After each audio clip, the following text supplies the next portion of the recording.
எல்லாரும் கண்களை மூடி நம்மோடு பேசும்படிக்காக தேவனுடைய கரம் இருக்கும்படிக்காக இந்த நாளில் நமக்கு கண்களை மூடி தேவனை நோக்கி பார்க்கலாம். பரலோக பிதாவே, அன்பின் தகப்பனே, எங்கள் ரட்சகரும் மீட்பராக இயேசுவின் நாமத்தில் நம்முடைய பாதத்தில் வந்திருக்கோம் ஐயா.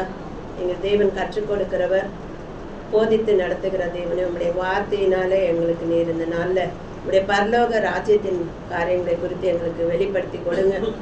வருகையை குறித்து வெளிப்படுத்தி கொடுங்க ஆண்டவரே. உங்களுடைய நாமம் மகிமைப்படட்டும். எங்கள் தேவனாகிய பரிசுத்த ஆவியானவர் தாமே எங்களை பலப்படுத்தி கர்த்தர் நீர் நடத்துவீராக. ராஜா, என்னை மறைத்து கர்த்தருடைய ஆவியானவர் வெளிப்படுவீராக. தேவனுடைய நாமம் மாத்திரம் மகிமைப்படட்டும். சத்தியத்தை சத்தியமாய் போதிக்கும்படிக்காக இந்த நாளில் என் தேவன் கிரியை செய்வீராக. வருகிற உள்ளங்களை என் தேவன் இருதயத்தை திறந்தரலும். மகிமையெல்லாம் உமக்கே செலுத்துகிறோம்.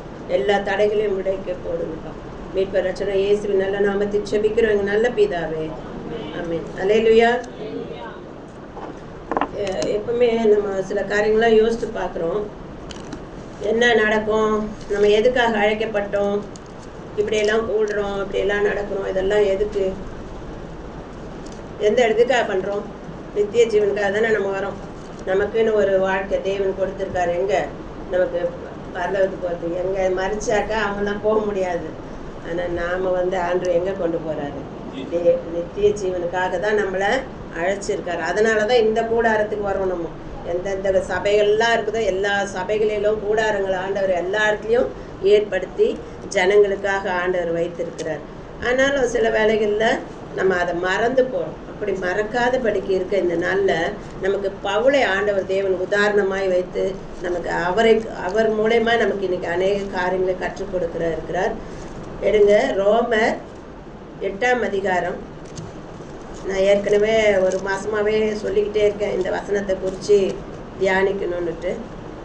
ரோமர் 8:36 39 வரைக்கும்.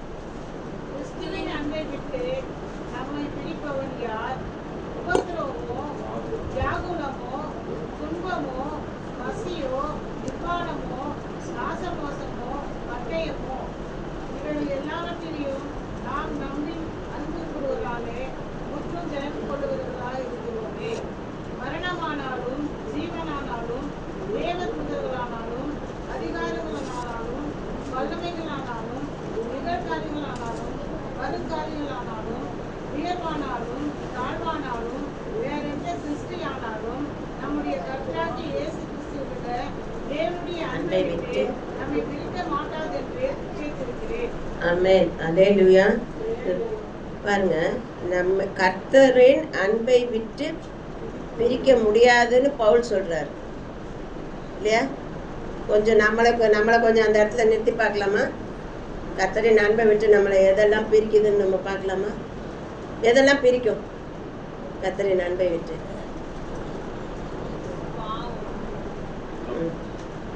உலகம், நிறைய அக்கரமும் பொய், நிறைய காரியங்கள் இருக்கும் இல்லையா? இப்போ நம்ம வந்துட்டோம், அழைக்கப்பட்டுட்டோம், ஞானஸ்தானம் எடுத்துட்டோம், அவர் கீழ்ப்படிஞ்சிட்டோம், அவருடைய கட்டளைக்கு எல்லாம் செஞ்சுக்கிட்டு வரோம், தர்ம காரியம் செய்கிறோம், எல்லாம் செய்கிறோம். ஆனால் கர்த்தரின் அன்பை விட்டு பிரிக்கக்கூடியது என்ன, அந்த காரியங்கள் என்னன்னு இன்னைக்கு நம்ம லென்ஸ் வச்சு அதோட சின்ன சின்ன பூச்சிகளை இன்னைக்கு அழிக்க போகிறோம் இல்லையா? அதை இன்னைக்கு பார்க்கலாம். பாருங்க, இதில் 36வது வசனத்தில் என்ன 7 காரியம் சொல்கிறோம். உபத்திரவம், வியாகுலம், துன்பம், பசி, நிர்வாணம், நாசம், மோசம், பட்டயம். இத்தனையும் நம்ம வாழ்க்கையில் வருங்க. வியாகுலம் வருதா, துன்பம் வருதா, எல்லாமே வரும் இல்லையா? இப்படிப்பட்ட சூழ்நிலைகள் வரும். இன்னைக்கு ரொம்ப பாருங்கள், இந்த சத்தியத்தை கேட்கறதுக்கு அநேகர் வரல. ஏன்னா இது பரலோக ராஜ்யத்துக்குரிய சத்தியத்தை கேட்கறதுக்கு இன்னைக்கு ஆள் வரல. அதனால் ஆண்டவர் சொல்கிறாரு, இப்படிப்பட்ட சூழ்நிலையில் 37 எல்லாவற்றிலும் நாம் நம்மில் அன்பு குரல் முற்றிலும் ஜெயம் கொண்டவர்களாக இருக்கும். அப்போ நமக்கு அங்கே ஒரு இதை வைக்கிறார் பாருங்க ஆண்டவர். அந்த இடத்துல அவரில் நம்மள அன்பு கூறுகிறவரால் அப்பப்போ நான் காப்பாற்றி விடுறேன். அது ரொம்ப அருமையான வசனம். இப்படிப்பட்ட சூழ்நிலையில் அவர் அந்த பவுல் அதை சொல்லிட்டு இந்த வார்த்தையும் அவர் அந்த இடத்துல சொல்கிறாரு.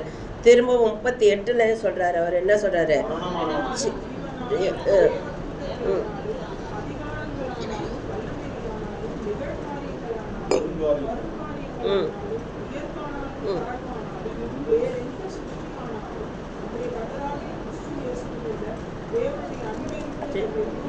முடியாது. அப்போ இந்த அளவுக்கு அந்த ஒரு பரிசுத்தவான் சொல்கிறாருன்னா, நம்ம எந்த சூழ்நிலை நம்ம எப்படி தேவனுடைய அன்பை விட்டு பிரிக்கக்கூடியது எது என்று இந்த நாளில் பார்க்கலாம். அதுக்கு முன்பாக ஒரு வசனத்தை படிங்க. யோவான் 16:33.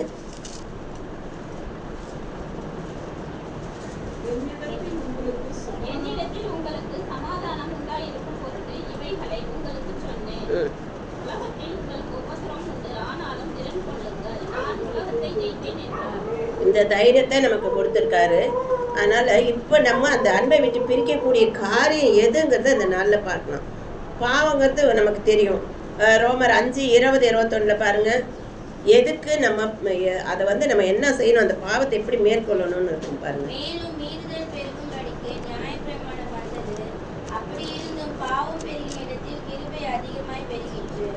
ஆதலால் பாவம் மரணத்திற்கு ஏதுவாக ஆண்டு கொண்டது போல கிருபையானது நம்முடைய கர்த்தராகிய இயேசு கிறிஸ்துவின் மூலமாய் நீதியினாலே நித்திய ஜீவனுக்கு ஏதுவாக ஆண்டு கொண்டது.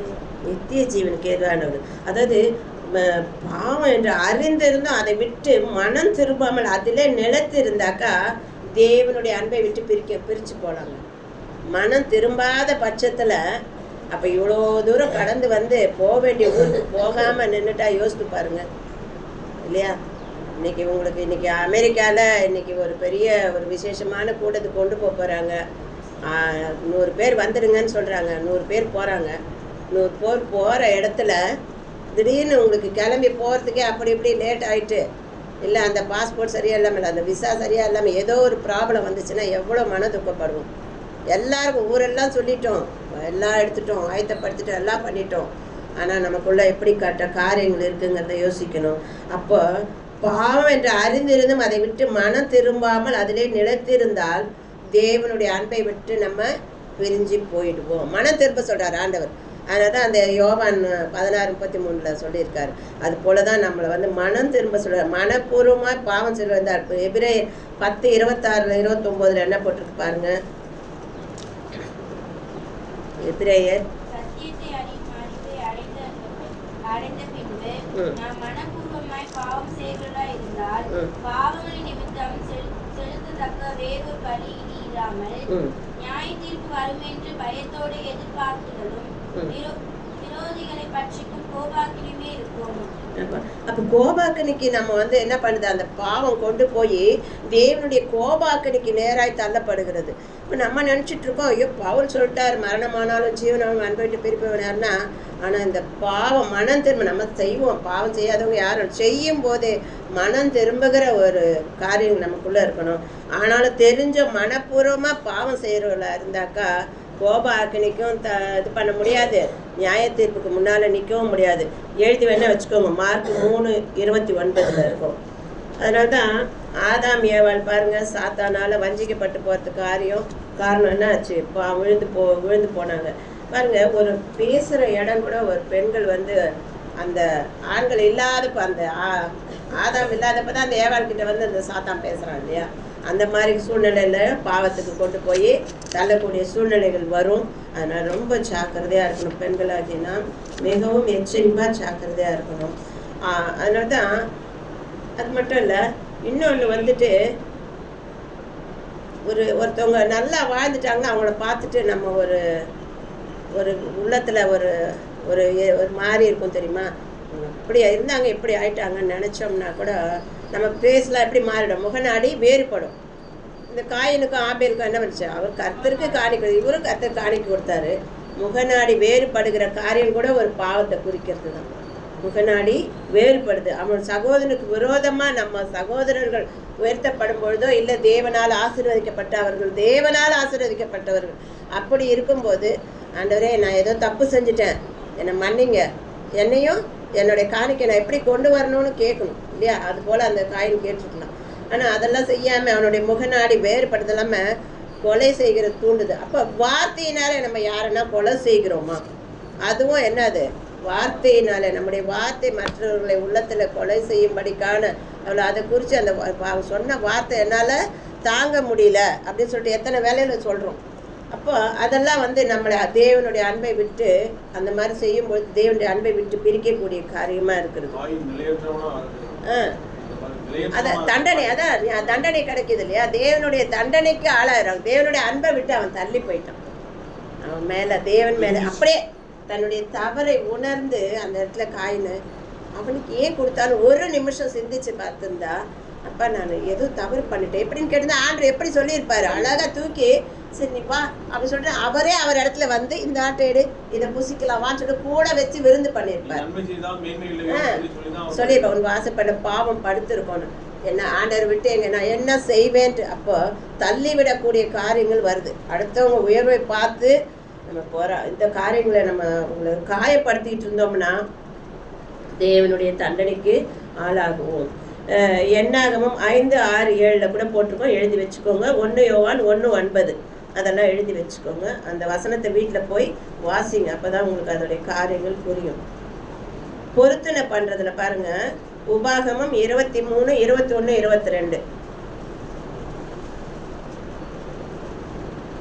உபாகமம் 23.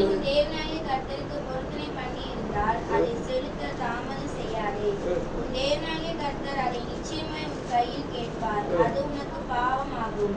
நீ பொருத்தனை பண்ணாதிருந்தால் உன்மேல் பாவம் இல்லை. அப்ப பொருத்தனை பண்ணிட்டு செய்யாம போனாலே அது பாவம்ன்றாங்க. எனக்கு ஒரு தம்பி, அவனுக்காக ஜெபிப்போம், வருவான் போவான். அந்த தம்பி ஒரு பொருத்தனை பண்ணிட்டேன்னு சொல்லிட்டு எனக்கு அந்த பொருத்தனையை செலுத்திட்டு போனான். இப்போ இதெல்லாம் பார்க்கும்போது ஏப்பா வேண்டாம், இல்லை இதை நீங்கள் நான் பொருத்தனை பண்ணியிருக்கேன் அப்படின்னு சொல்லிட்டுன்னு அந்த பிள்ளை கொடுக்குறான். அப்போ அந்த பிள்ளை எவ்வளோ ஆசீர்வதிக்கப்படுவான் இல்லையா? பொருத்தனையை செலுத்துகிற அந்த ஒரு குணம் இருக்கணும். இல்லாட்டி பொருத்தனை செய்யாமே இருந்துடுங்க. பொருத்தனை செய்துட்டு செய்யாமல் போனால் அது பாவம் ஆகுதுன்னு சொல்கிறாரு. அதனால் இந்த இப்படிப்பட்டதில் தேவனுடைய அன்பை விட்டு நம்மளை தூரப்படுத்திக்கிட்டே இருக்கு. இன்னும் 2வது காரியம் பார்க்கலாம். அப்போ நிறைய இருக்குது. அப்படி பார்த்தாக்கா அந்த காரியங்களை பார்க்கும்போது நிறையா இது இருக்குது. தேவனுடைய அன்பை விட்டு பிரிக்கக்கூடிய காரியங்கள் நிறைய இருக்குது. இன்னும் 2வது ஒரே ஒரு காரியத்தை பார்க்கலாம். பெருமையும் புகழ்ச்சியும் நம்மளை தேவனுடைய அன்பை விட்டு முக்கியமாக பண்ணுறது இதுதாங்க. தேவ சமூகத்தை வெளியில் அனுப்பிச்சிடும். புகழ்ந்து புகழ்ந்து புகழ்ந்து யாருன்னா ஒரு புகழ்ந்தாங்கன்னு வச்சுக்கோங்க, கர்த்தருக்கு மகிமே நீங்கள் மனசில் நினைங்க, என் தேவனால் கிடைச்சதுன்னு நினைங்க. உண்மையிலேயே எந்த ஒரு தகுதியும் இல்லாமல், எந்த ஒரு காரியத்தையும் இல்லாமல் இந்த ஒரு லைட்டை ஆண்டவர் நமக்கு கொடுத்துருக்காரு. இந்த தீபத்தை, ரட்சிப்புங்கிற தீபத்தை, அதை நம்ம எப்போவுமே கையில் ஏந்திரவர்கள அடுத்தவர்களுக்கு நம்ம அதை காண்பிக்கிறவங்கள வெளிச்சமாக இருக்கும்படிக்காக தேவன் கொடுத்துருக்கிறாரு. அப்போ அந்த பெருமை புகழ்ச்சி எதுவுமே கிடையாது. அவர் கொடுத்த ரட்சிப்பு, அவர் கொடுத்த ஆசீர்வாதம். இன்னைக்கு இதெல்லாம் கிடைக்குதுன்னா அவர் கொடுத்த ஆசீர்வாதம். வேலை கிடைக்குது, அது அவரை கொடுத்த ஆசீர்வாதம். பாருங்க பெருமை எப்படி பிலிப்பியர் 2:3 பாருங்களேன்.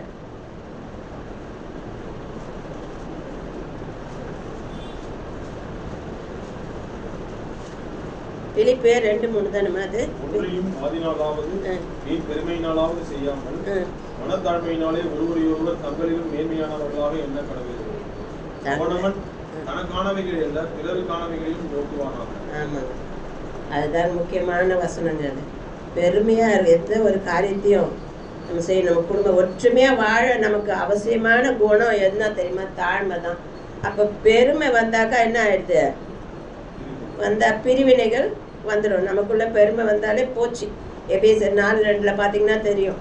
பொறுமை இருந்தால் தான் பெருமையை போக்க முடியும். பெருமை வந்தாலே தள்ளப்பட்டு போயிடும். அப்போ அன்பை விட்டு விரிக்கப்பட்டு போகும். நான் கட்டின பாபிலோன், அந்த பாபிலோன் அல்லவா என்று கேட்குறார் நேபுகாத்நேச்சர். அப்போ நான் கட்டினது அது என்னுடைய சபை, என்னுடைய ஆலயம், எங்களுடைய இது சொல்லவே முடியாது. இந்த எல்லாமே அவருடைய இதுதான். உண்மையிலேயே ஒரு அதாவது என்னென்னா, நம்மளை சிலர் புகழ்ந்து பேசுவாங்க. புகழ்ந்து பாராட்டு வேற, பாராட்டுறது தப்பு இல்லை. ஆனால் வேணும்ன்ட்டே நம்மளை புகழ்ந்து பேசினாக்கா என்ன பண்ணோம்? அந்த புகழ்ச்சியில் நிமிந்துட்டோம் விழுந்துட்டோன்னு அர்த்தம். புகழ்ந்து பேசும்போது விழுந்துட்டோன்னு அர்த்தம் இல்லையா?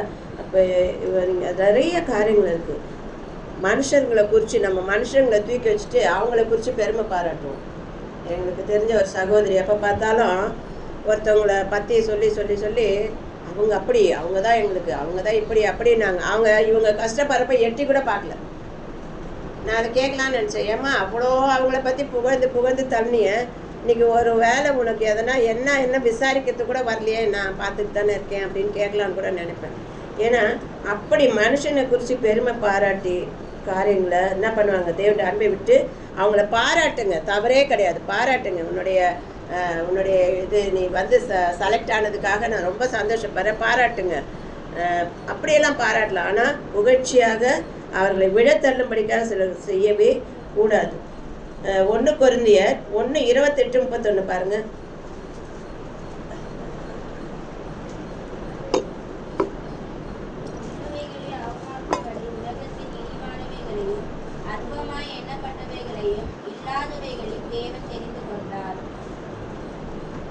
அற்பமா எண்ணப்பட்டதை இல்லாதவைகளை இவ்வளவுதான் யாரு தேவன் தெரிந்து கொண்டார்.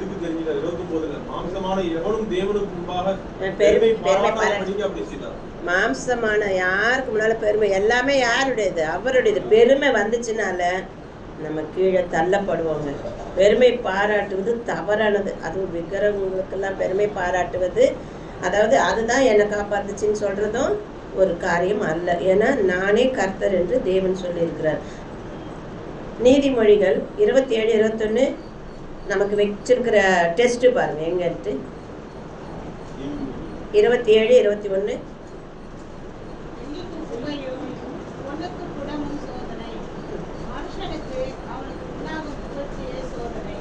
எங்க தேவனுடைய அன்பை விட்டு தள்ளுறதுக்கு ஒரு வச்சிருக்கு பாருங்க, புகழ்ச்சியே சோதனை என்று போடப்பட்டிருக்கு.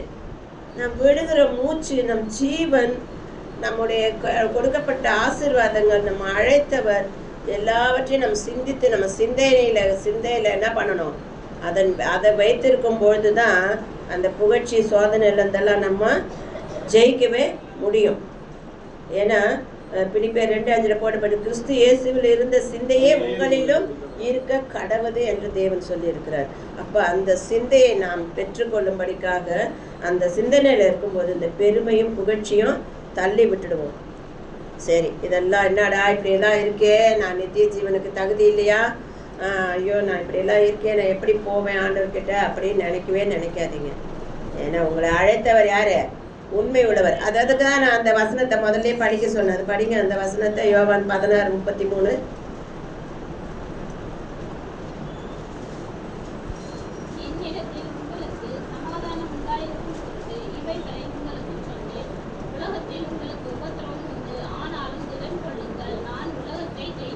நான் திறன் கொடுங்க, நீங்க யாரு, அவருடையவர்கள் நம்ம. அப்போ உலகத்தை திறன் கொள்ளுங்க, பயப்படாதீங்க. இப்போ இதெல்லாம் அந்த பெருமை புகழ்ச்சியெல்லாம் வந்துச்சு, இதெல்லாம் அந்த வார்த்தையை கேட்டோமே நீங்கள் பயப்படாதீங்க. இதெல்லாம் உங்களை நான் என்ன பண்ணிடுவேன், சரிப்படுத்திடுவேன், தூக்கிட்டு வந்துடுவேன். திரும்பவும் என் பிள்ளைங்களை நான் கொண்டு வந்துடுவேன், நான் கூட்டிகிட்டு வந்துடுவேன். நேற்று கூட ஒரு வாட்ஸ்அப்பில் ஒரு இது பார்த்தேன். இந்த குழந்தைங்க போய் விளையாடும் போது டப்புன்னு தண்ணியில் விழுதுங்க, ஒன்று இதில் போய் விழ பார்க்குது. அவங்க அந்தந்த ஷார்ட் எடுத்து போட்டுருக்காங்க. அப்படியே அவங்க அப்பா பிள்ளையை தூக்குறாங்க, டக்குன்னு பிள்ளைங்களை காப்பாற்றுறாங்க. அப்படி காப்பாற்றுறப்ப நம்மளை ஆர்டர் விடுவாரா, பெருமை பிடிச்சிடுவாரா, டகான்னு என்ன பண்ணுவார், அப்படியே பிடிச்சிடுவார். கட்டுலேருந்து தப்புன்னு கீழே விட போகுது, ஒன்று தண்ணியிலே விழுந்துருச்சு, ஓடி போய் அவங்க அப்பா காப்பாற்றுறாரு. அப்புறம் ஒருத்தவங்க பைக்கில் குழந்தை வச்சுருக்காங்க, ஒரு கார் தடக்குன்னு குழந்தைய தூக்கிட்டார், ஒரு வண்டி வளர்த்து போச்சு. எவ்வளோ ஒரு பெரிய. அப்போ இந்த உலக தகப்பனுக்கே தேவன் பாதுகாக்கிறாருன்னா உங்களையும் என்னையும் ஆண்டவர் நிச்சயமாய் பாதுகாக்கிறவராக இருக்காரு. தேவன் ஒரு நாளும் கைவிட மாட்டாருங்க. ஏன்னா அவர் யார் தெரியுமா, சேவியர், ரட்சகராக இருக்கார். நம்முடைய ரட்சகராக தேவன் இருக்கிறார். ஏசாயால சொல்லப்படுது, நானே கர்த்தர், என்னை அல்லாமல் ரட்சகர் ஒருவரும் இல்லைன்னு சொல்றாரு. அப்போ உங்களை கைவிட்டுருவாரா, அன்பை விட்டு பிரிக்க முடியாதுங்க நம்ம. ஆமேன். இயேசு கிறிஸ்துவின் அன்பை விட்டு எப்படிப்பட்ட இதுவும் பிரிக்க முடியாதுங்க. ஆண்டவர் மேலே அன்பு வச்சதுனால எங்களுக்கு தெரிஞ்ச ஒரு சகோதரி எல்லாருக்கும், வினோக்கு எல்லாருக்குமே தெரியும், பிரிசில்லா சொல்லிட்டு. அவள் வந்து வாழ்க்கையில் சின்ன வயசில் அந்த சாட்சி எனக்கு ரொம்ப பிடிக்கும். டாய்லெட்லலாம் உட்காந்துக்கிட்டு ஜெபம் பண்ணுவோம். அந்த குளிக்கிற ரூமில் போய் உட்காந்துட்டு வேதம் படிப்பாளாம். ஒழிச்சு வச்சுக்கிட்டு இதில் வச்சு எப்படியோ வச்சு மாட்டிக்கிட்டா. ஆனாலும் கிறிஸ்துவின் அன்பை விட்டு பிரிக்க முடியல அவளை. கடைசி வரைக்கும் அங்கே ஓடிட்டு ஆண்டவருக்காக நின்று போய் ஊழியம் செய்யறதும் சபையில் சாட்சியாக இருக்கிறதுமா இருந்தார். வேறு ஒரு மதத்தில் இருந்து வந்து என்ன அப்படிப்பட்ட வைராகம். இன்றைக்கும் நிறைய பரிசுத்தவான்கள் இருக்கிறாங்க. பிலிப்பியர் 3 பவுலோட இது பாருங்க, ஸ்டேட்மெண்ட் பாருங்க. பிலிப்பியர் 3:7-11.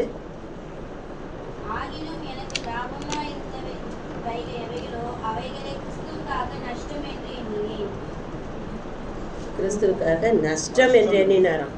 இல்லை எவ்வளோ பவுல் 3:7-11 3:7 11 வரைக்கும் பார்த்தீங்கன்னா தெரியும். அப்போ நஷ்டம் என்று விட்டு விடக்கூடிய அளவுக்கு இந்த பவுல் பாருங்க எப்படி இருந்தவரை எப்படி மாற்றினாரு. அப்போ அன்பை விட்டு பிரிக்க முடியுமா?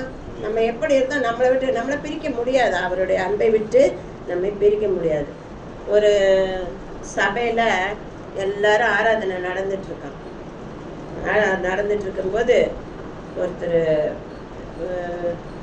வேகமாக அப்படியே ஒரு ஆள் நிறைய இது பண்ணிட்டு நிறைய ஒரு மாதிரி பயங்கரமாக இது போட்டுட்டு இப்போ எல்லாரும் எழுந்து ஓடணும், யாரும் இங்கே இருக்கக்கூடாது அப்படின்னு சொல்லிட்டு கத்துறானோ. முதல்ல ஓடினது ஐயர் ஓட்டார்.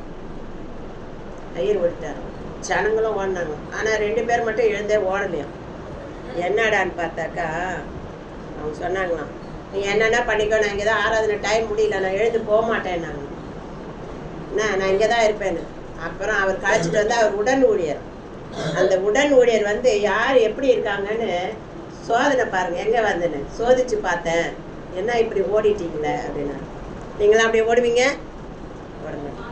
என்ன கர்த்தருடைய அன்பை விட்டு பிரிக்க முடியாதுங்க. ஆமாம், அந்த இதை போட்டு இது பண்ணால் கூட நம்ம தேவனை விட்டு அன்பை விட்டு. இன்னைக்கு ஒரு நாளைக்கு நீ ஆண்டவர் மருந்தடிச்சுட்டுன்னா மருந்தடிப்போமா? நீ எனக்கு ஒன்று போடு, ஏன்னா கொன்று போட்டால் எனக்கு இல்லை, நான் ஆண்டவர்கிட்ட போயிடுவேன்.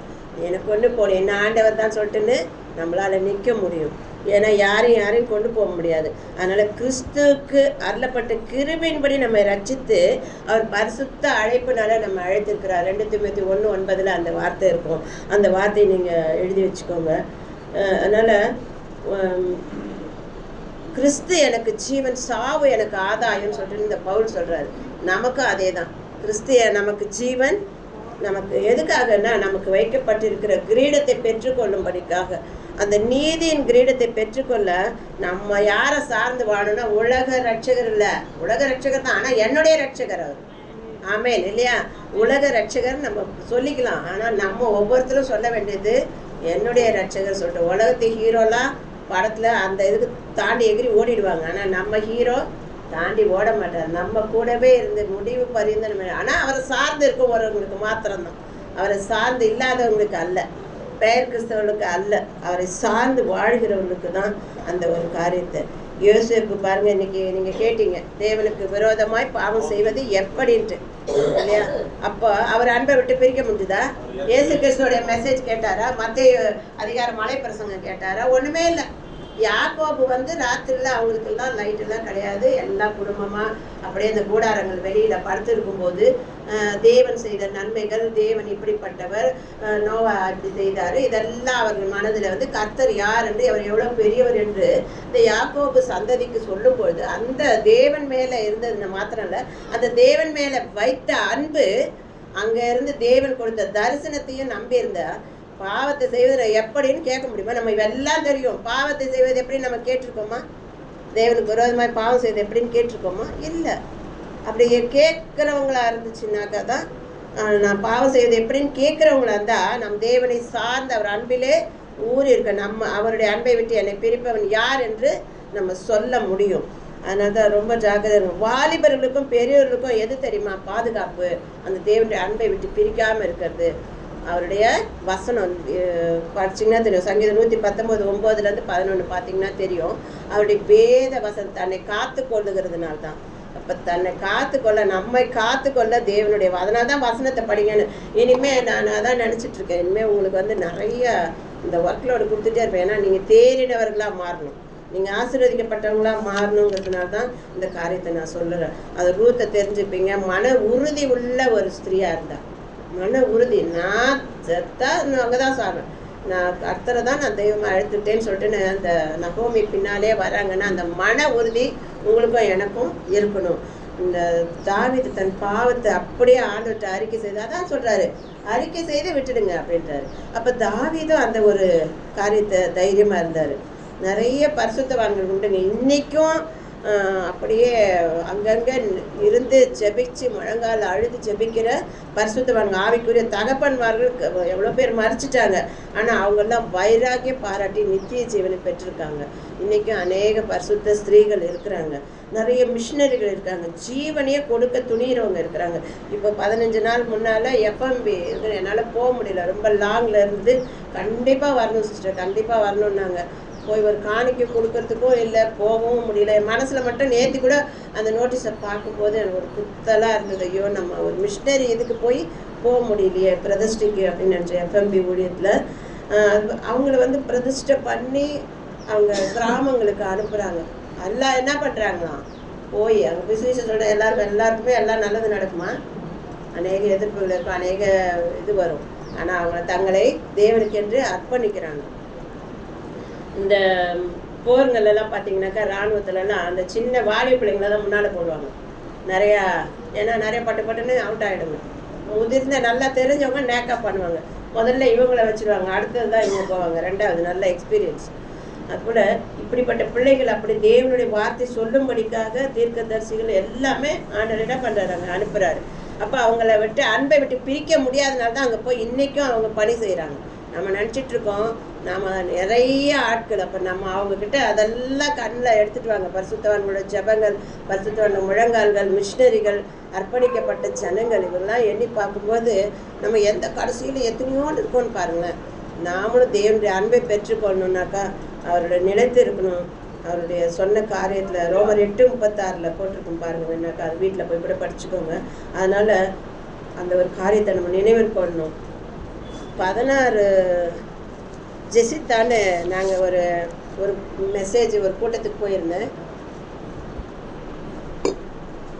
அப்போ அதில் ஜெசிந்தாங்கிறவங்க ஒரு மிஷினரி பற்றி ஒரு சின்ன இது சொன்னாங்க. அவங்க பேர் எனக்கு ஞாபகம் இல்லை, ஈவில் பிராண்டோ என்னமோ போட்டிருந்தது. அதுதான் தம்பிக்கிட்ட கேட்டேன். அவங்களுக்கு அவங்க வீட்டில் ரொம்ப ஜபத்தில் அந்த பிள்ளையை வளர்த்துருக்காங்க. 11 வயசுலேயே அது ஞானசானம் எடுக்கணும்னு சொல்லிட்டு அந்த பிள்ளை தேவனை குறித்து என்ன கேளுங்க நான் சொல்கிறேன் அப்படின்னு சொல்லிட்டு வேதம் வாசித்து அந்த பொண்ணு 11 வயதுலேயே அதை தேவனோட கீழ்ப்படிஞ்சு ஞானசானம் எடுத்து அவங்க பெற்றோர்களும் ரொம்ப இதுவாக இருக்கா அப்படின்னு சொல்லிட்டு போதர்கிட்ட சொல்ல பிறகு எடுத்துட்டாங்க. அவங்க எடுத்த பிறகு அவங்க என்ன பண்ணாங்கன்னாக்கா டாக்டருக்கு படிக்க வச்சுருக்காங்க.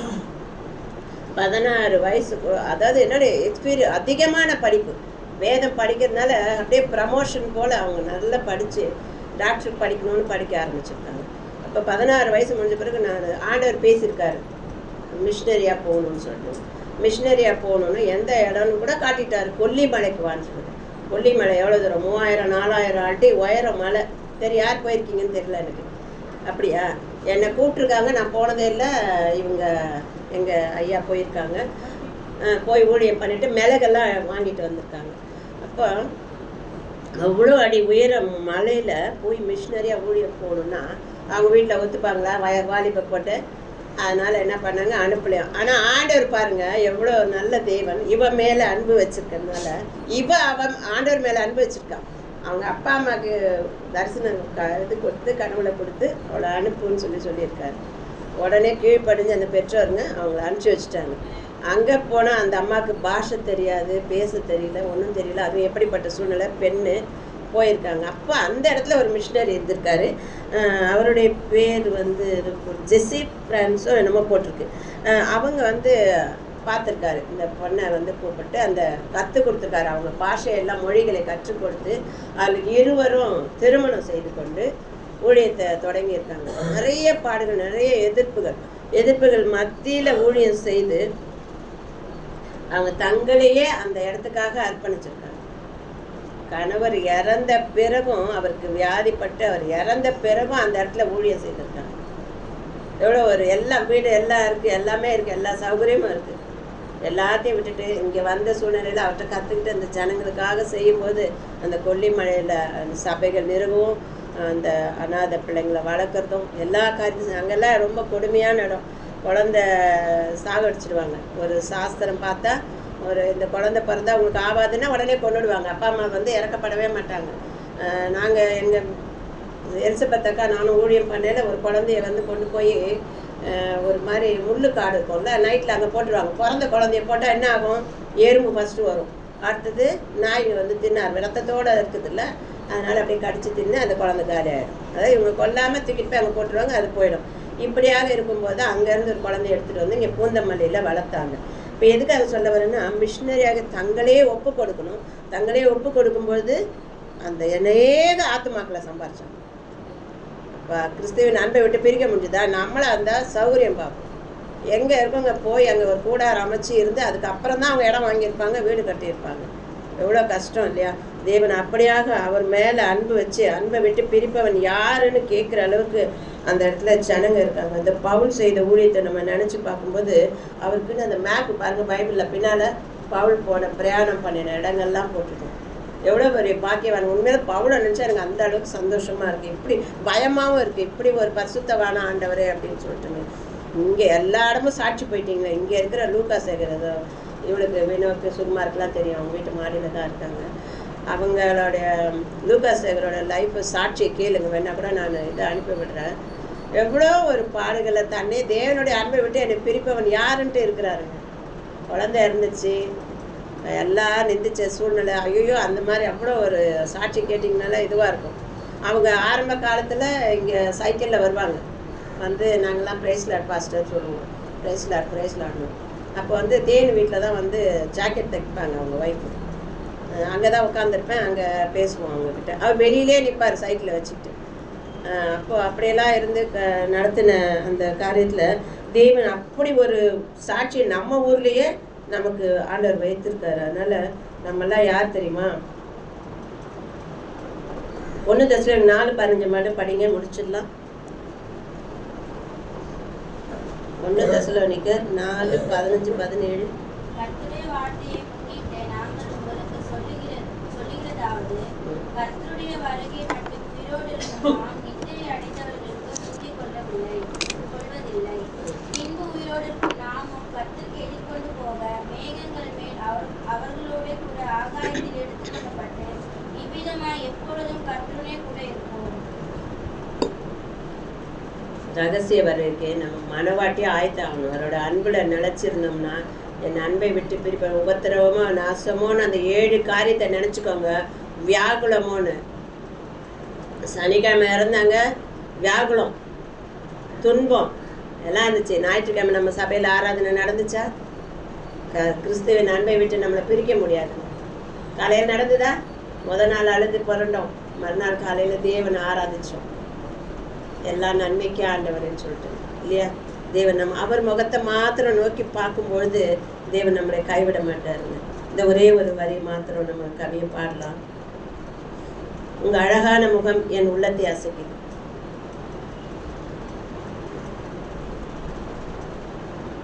உங்க அழகான முகம் என் உள்ளத்தை அசைக்குது.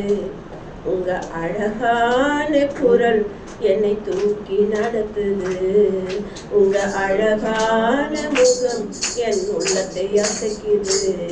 உங்க அழகான குரல் என்னை தூக்கி நடத்துது.